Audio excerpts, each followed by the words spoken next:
আরোগ্য হোমিও হল রাজশাহীতে আপনাদের সবাইকে স্বাগতম। আমি ডাক্তার মোহাম্মদ আফজাল পান্না। আজ আমি আপনাদের সামনে র্যাক্স 12 ওষুধ নিয়ে কিছু আলোচনা করব। র্যাক্স 12 এটি একটি হোমিওপ্যাথিক পাকিস্তানি কম্বিনেশন ওষুধ। কম্বিনেশন অর্থাৎ কয়েকটি ওষুধের মিশ্রণে যেটা প্যাটার্ন টাইপের তৈরি করেছে বা ডগ তৈরি করেছে পটেন্সি, সেটা হচ্ছে বাই কম্বিনেশন, আপনাকে বলা হচ্ছে কম্বিনেশন ওষুধ। র্যাক্স 12 মূলত যাদের বাত ব্যথা রোগী তাদের ক্ষেত্রে অত্যন্ত কার্যকরী একটি ওষুধ।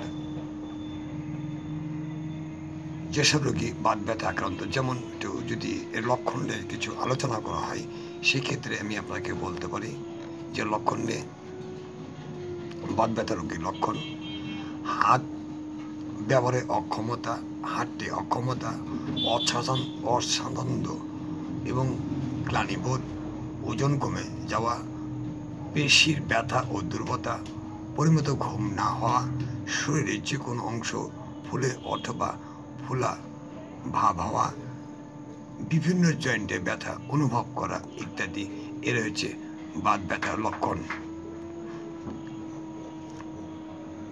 এই ধরনের কোনো সমস্যা যদি থাকে রোগীর ক্ষেত্রে, যেগুলো বলা হলো, সেক্ষেত্রে অবশ্যই র্যাক্স 12 ওষুধটি আপনারা স্মরণ করবেন।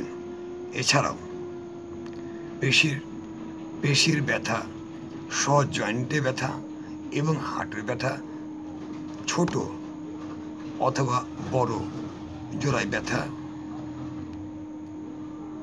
দীর্ঘকাল স্থায়ী মাসকিউলার প্রদাহ, হাঁটু এবং গোড়ালি সহ পায়ের তলায় ব্যথা, বয়স্কদের পিঠে ব্যথা, জোড়ায় ব্যথা সহ দুর্বলতা যদি থাকে, এই ক্ষেত্রে র্যাক্স 12 অবশ্যই অত্যন্ত কার্যকরী একটি উপযোগী ওষুধ বলা যেতে পারে।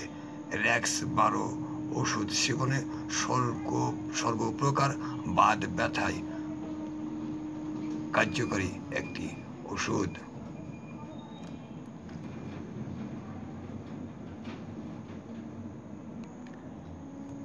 এই র্যাক্স 12 ওষুধটি খাবেন কি করে?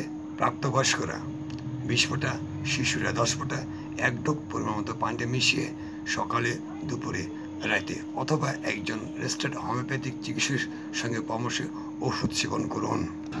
র্যাক্স 12 ওষুধ সেবনে এ পর্যন্ত কোনো পার্শ্ব প্রতিক্রিয়া দেখা দেয়নি, এর কোনো পার্শ্ব প্রতিক্রিয়া নেই।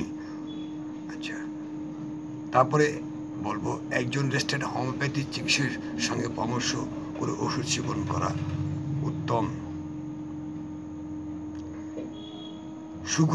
দুর্গন্ধ থেকে দূরে, শিশুদের নাগালে বাড়ি, শীতল ও শুষ্ক স্থানে ওষুধটি সংরক্ষণ করেন। আমার একটা ওয়েবসাইট আছে, আপনারা দেখতে পাচ্ছেন।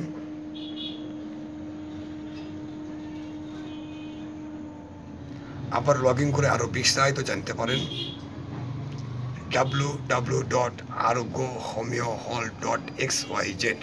আবার লগ ইন করে আরো বিস্তারিত জানতে পারবেন। বিশেষ করে একটা কথা না বলে নয়, যেসব রোগীরা বহু চিকিৎসা করছেন, বাচ্চা হয়েছেন না, সেক্ষেত্রে আমি বলবো যে আমার সঙ্গে যোগাযোগ করার জন্য। আল্লাহ যে সহায়তাকে সেক্ষেত্রে অবশ্যই সম্ভব আপনার কোলকে আলোকিত করা। আজকে আলোচনা এখানে শেষ করছি। আগামীতে অন্য কোনো ওষুধে আবার আলোচনা হবে। সবাই ভালো থাকবেন। আসসালামু আলাইকুম।